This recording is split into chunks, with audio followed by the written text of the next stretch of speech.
ఈరోజు రాజానగరం దద్దరిల్లేలాగా మన పులి వచ్చింది. రాజానగరం ఊపిరి పీల్చుకో అనే విధంగా మన జనసేనాని మనకి ఇక్కడ విచ్చేశారు. ఇంతకంటే పండగ మరొకటి ఉండదు. మీ అందరికీ ఒక్క విషయం చెప్తాను.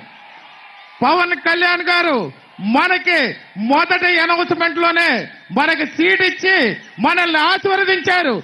ఇంతకంటే పెద్ద ఆశీర్వచనం ఉండదు. కాబట్టి మనమందరం వారికి మీ మీద నా మీద ఉన్న నమ్మకాన్ని నిలబెట్టాల్సిన అవసరం ఎంతో ఉంది. మనందరం కూడా సమిష్టిగా తెలుగుదేశం, జనసేన, బీజేపీ తరఫున అందరూ ఐకమత్యంగా పోరాడి మనం ఇక్కడ మంచి మెజారిటీతో ఇక్కడ ఎమ్మెల్యే అభ్యర్థులైన నాకు మీరు గ్లాసు గుర్తుపై ఓటు వేసి పవన్ కళ్యాణ్ గారికి మనం